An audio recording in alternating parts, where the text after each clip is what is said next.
Hi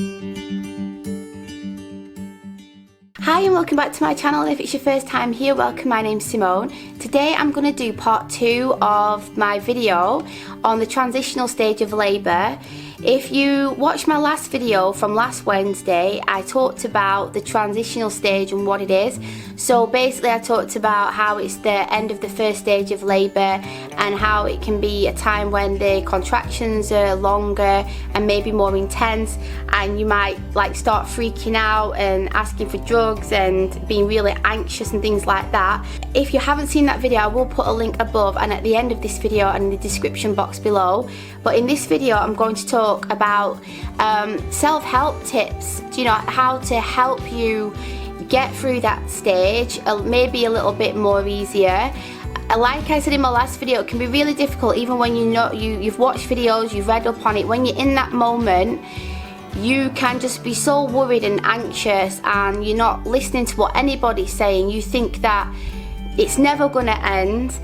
So, you know, every situation is different, but I just thought I'd make a video on this just to try and help and just show kind of like what I did.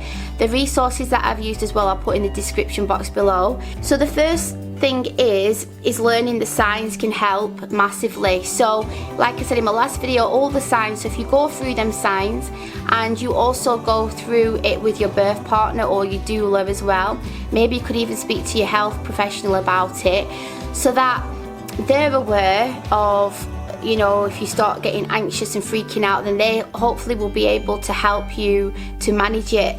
So some of the tips to help you manage it is just to have calmness in the room and for it to just be a really nice relaxing environment. It can make a massive difference. If you just feel like you're really overlooked and the lights are bright and there's a lot going on and people are in and out of the room, it can really help to put you off and take you out of that. Just, how can I explain it? It's in that stage, it's just so intense and you just want to be as comfortable as possible and you really want to just try and relax. So if a lot's going on, it can just really like put you off. So if you're able to remain calm, the people in the room with you help you to remain calm as well.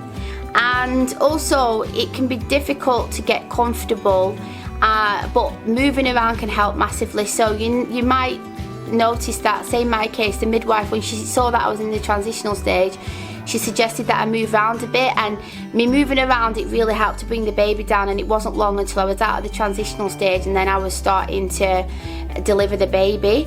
So moving around can help in the transitional stage, and if you aren't moving, then again speaking to your birth partner or midwife and ask them to suggest you move around if they see that you are starting to get a bit anxious. And trying to stay focused and focusing on the breathing. The breathing helped me massively. I did do hypnobirthing, which is another tip that I would suggest, like looking at some hypnobirthing techniques to really try to help you.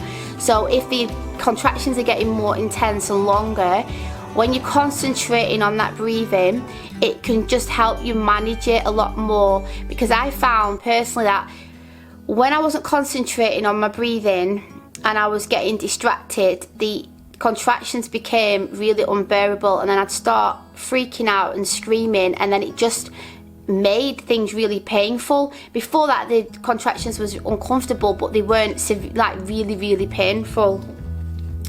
Staying relaxed and not tensing up, like I just said, because that can cause pain. And letting go, like just relaxing, like what word am I looking for? Like relaxing your bum. And it can be, when you're having a contraction, especially in that stage, your whole body can just tense up and you might tense down there. But if you just relax and try to let that as loose as possible, it can help bring the baby down, you know, further. And also if you're making noises like ooh and ah sounds, not screaming, just kind of like me I was making like kind of like vibration. It felt like it was vibrating, so a lot of like deep like ooh and ah. And I've read before that there's a correlation between doing that and the cervix opening further, and I've used them techniques and it's definitely helped me with like 2 of my births. getting into the water as well, it could just take the edge off and it could help you to relax massively. Once again, in my case, I was in the thick of the transitional stage, and as soon as I got in that water, within about 5 minutes, it was like I just relaxed so much, and then I must have been fully dilated, and then I was ready for the baby to come out. It really, really helped. I've just put here as well, like your birth partner just being here, just being on hand to help you feel safe and relaxed, and maybe suggest that you go in a dark place as well. I did that with with both births. I just took myself off into the toilet. It was really dark, and I just used my breathing techniques and the mooing sounds, I call them, and it just helped me just to relax and stay calm.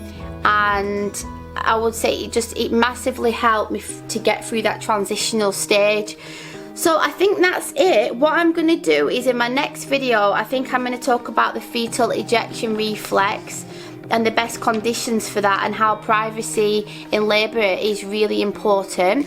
So if you're interested in watching that and you've not already done so, please click the bell icon next to the subscribe, so then you're notified the next time that I make a video. But it is every Wednesday that I make a video, but sometimes I do make additional videos during the week as well.